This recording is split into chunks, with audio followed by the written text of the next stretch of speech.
This week we're doing another plan with me. As always, I start in the monthly spread, and I just move this dot sticker to the day I'm currently on, which is the Monday, and I start filling out my habit tracker. And my habit tracker is just kind of like a daily to do list. So it has things like skincare, hair care, and a few things that I like to track, like spending habits. Some of these things are not something I should actually do every day, like my hair care. So this also helps me remember whether or not I did it the day before, um, which is weirdly enough pretty difficult for me to track and remember. So the habit tracker is really useful for things like that, just to know when you're supposed to do it, not to make sure you do it every day necessarily. But in the weekly spread, I also use a dot sticker to mark where I am in the week, like in the monthly spread.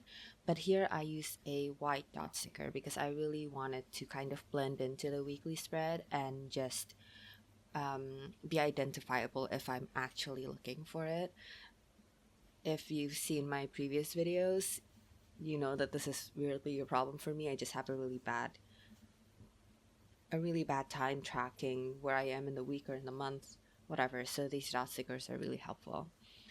But here I am just highlighting the columns on the sidebar, and that's just so I can more easily find the columns that indicate the date of the week, because my eyesight is really bad and I have a really bad time um, keeping in mind which column is which day, but the making them bolder just helps a lot.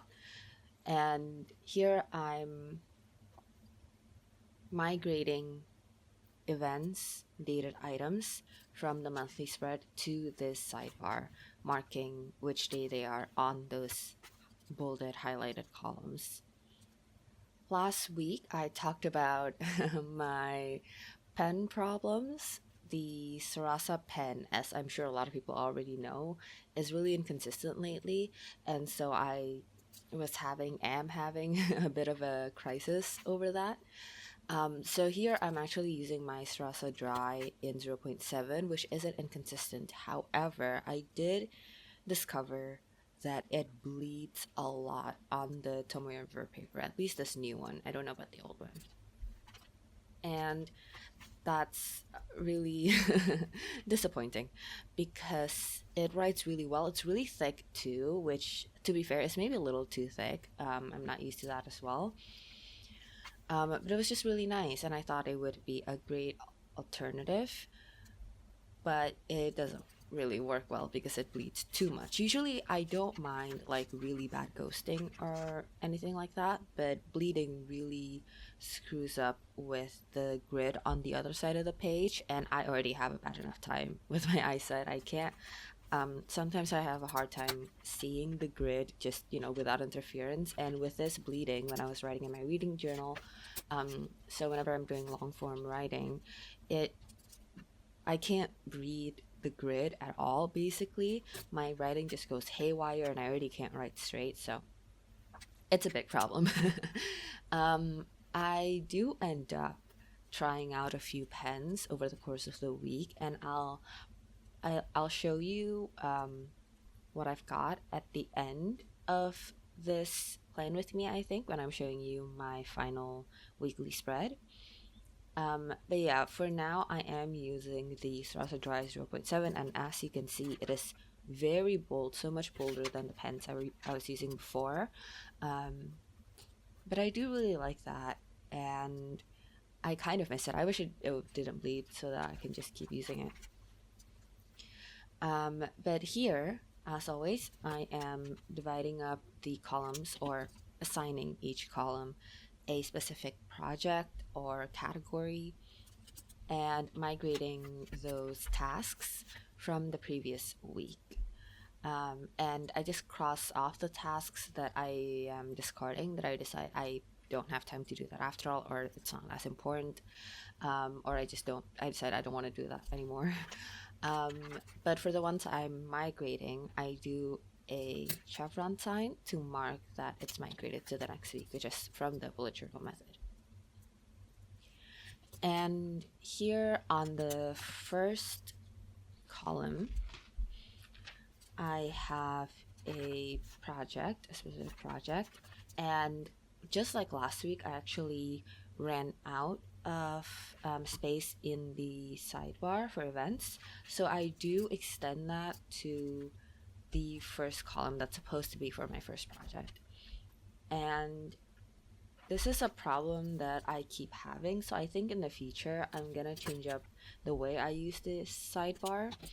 Um, I think I won't um, record my expenses there anymore, because so far I have been recording the expenses on each day, not like necessary expenses, just if I'm like shopping. Um, but I think I'll just move that to the monthly spread, in addition to the actual expense log, of course. But that's something that I always keep up with. So yeah, I think just keeping this sidebar for events instead of like all dated items or date specific items will help a lot, because I'm running out of space really quickly lately. And it doesn't help that I'm using a really thick nib in this week as well.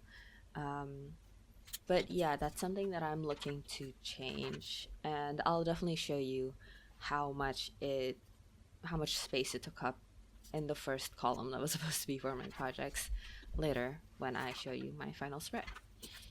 The second column is my miscellaneous column, so it's got chores, ad hoc tasks, anything that doesn't fit into my projects. And the third one is my correspondence column, which, if you watched my previous video, I've brought back into my system, and it's got things like calls I need to return, emails, whatever documents I need to chase after from people who I work on projects with, and whatnot. The third column is a second project column, so it's a different project from the first one. And so is the fifth column, actually. And then I have one more correspondence column and one more miscellaneous column at the very end later on in the week.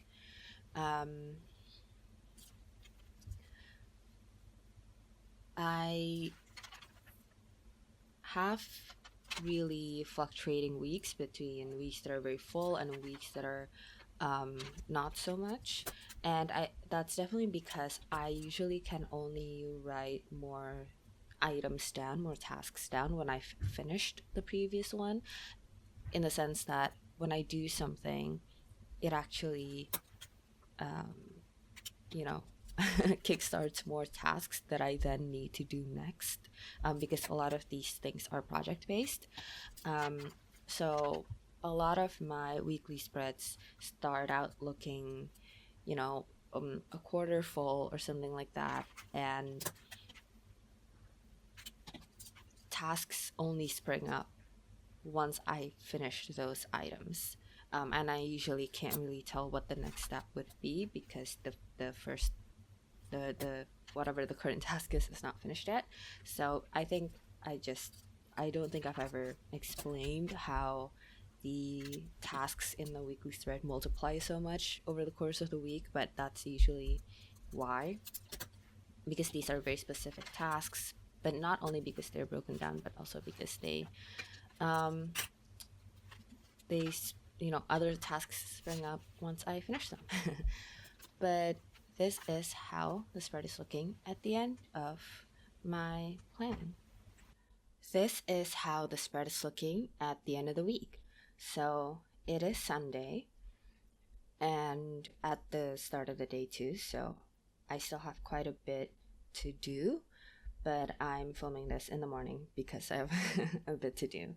And as you can see, I started doing this thing where I mark the days that have passed, and that lets me just focus on the current day and the events that are coming up, and it's easy to just follow that line and see what those items are instead of trying to look for them. And actually, since the day has just started, I haven't marked Saturday as a day that has passed, so let me just do that on camera so you can see how that works. So I just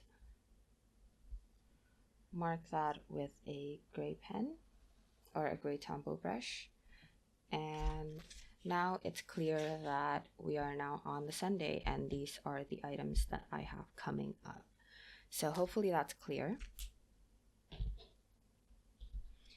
And this week was pretty busy, as I mentioned in the first part of this video, and that's why this section has kind of extended to the first column. And I don't love that. I mean, I didn't hate it, especially last week. It wasn't too intrusive, but I think with the amount of items that I have on here, I have to start moving some stuff around. And these are some expenses that I have. There's some here as well. And I think I'll definitely just move that to my monthly spread on the bottom here, since I have that space anyway. But yes, in terms of the actual tasks themselves, I got quite a bit done. It was pretty busy, so what I actually had planned for the week, I didn't get to really complete, but a lot of things came up and I got those things done. I did start marking these times on the timeline because I did have some stuff that are, I can't really move them around. They're not tasks and they're not like flexible events either. They're like meetings. So I started marking them on the timeline just so I know that, you know, what times they are, because I do mark the time here. I write it down. A lot of my events are pretty flexible. That's why I never really bothered with the timeline, but a few things did come up that were not flexible. So I just marked that down. And I think I don't love using the Tumble brush for this. It just feels really busy.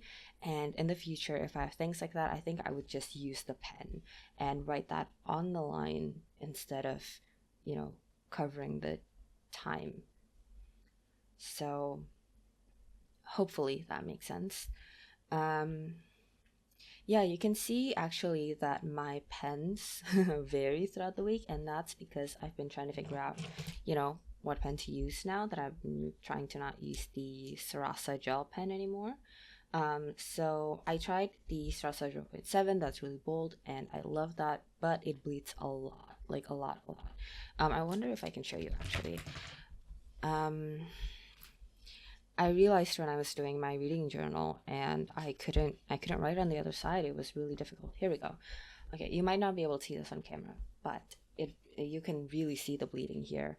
And you can see it here as well. And for example, here I'm trying to, write on the other side, and it was really difficult to keep track of the grid because it was just so, like, it was bleeding so much. Like here, I really wrote across like the margin that the page has because I couldn't see it. But yeah, so that's when I realized that this is a problem and I really can't use this pen here. But so I tried the Strasa Dry in 0.5 instead, thinking like, oh, the nib isn't as big, it won't bleed as much, and that was true. It doesn't bleed as much, but it still bleeds a little bit, and it ghosts, and I don't really mind ghosting actually, but it still bleeds a little bit. So I also tried the Pilot G2 0.7, which was recommended to me by a friend, and I really like it, but it also still, it doesn't bleed that much. It definitely bleeds less than the Strasser 0.5, but it bleeds a little bit, or maybe it just ghosts really badly. At this point, I can't tell anymore. But let me show you. Here we go. I did swatch it here, and the Pilot G2 is second from the bottom, and it does ghost, and I don't know, I can see some bleeding when I underline and it bleeds like in the middle. But we'll see actually if that maybe ends up working. For now, I have set it aside in favor of some of my other options. But also something to note is that it kind of smudges. It's a little like the Sarasa gel pen. the way that it smudges. Not maybe not as bad, but it definitely smudges. Um, and finally, I have the Uniball 1 in 0.5. And that actually works really well. It doesn't bleed. It's not like really bad ghosting like the other pens. And it's really nice. It also dries really quickly. I was actually really surprised. Um, I was expecting to have to bother with like blotting paper again once I switch out from the espresso dry, but it doesn't smudge easily at all, really. And I really love this. So I started using it, and it is a 0.5, and I don't love that. It does feel, at least to me, it feels really thin. Like these are my Uniball one, right? This is my Uniball one writing, and I don't love it. I mean, it's just, this is because I I was kind of scribbling them like last minute, so they look particularly scribbly. But I think I just need to get used to this pen, and I really like the ink, so I think I'll stick with this for now and see how I like it, and then I can figure it out from there. But let's put all of these pens away. All right, so as you can see, I have some page count numbers up here from the books that I'm reading. Oh, I also got these index flags, and I love them, but I now use this to mark which day I'm on. So I've switched out of the dot sticker just because I really wanted something that was transparent, and I know there are those transparent dot stickers, but I just don't have them. I would probably use them if I did. What I do have is this transparent index flag, and so I used it to mark the day there. And I used it in the monthly spread as well, so I'll show you that. Here we go. I also have not moved this over to Sunday. But yeah, I really like that you can see the date and just whatever's underneath. And I mean, that's more important for the weekly spread, I think, because I want to see like the page count. Well, I mean, I don't really need to see it, but whatever. I like that it's transparent. Um, but yeah, this is how the monthly spread is looking at the end of the week, and I will do a monthly flip through as well. So I'll probably get more into how the month has been in that video. So definitely keep an eye out for that. But things are looking great. Again, pretty busy for the week. I have some of these items that are actually like they didn't fit in the actual date because I had so many things happening on the same day. So I just marked it on like an empty date and then put this arrow to show that it's actually for this date. And I have like a couple items that I had to do that with, and this one I also had to do that. But yeah, I think I've rambled on enough. I hope you enjoyed this plan with me. Definitely let me know if you have any questions, suggestions, pen suggestions. I would love that. And yeah, this week is looking a little chaotic, but the week was pretty chaotic.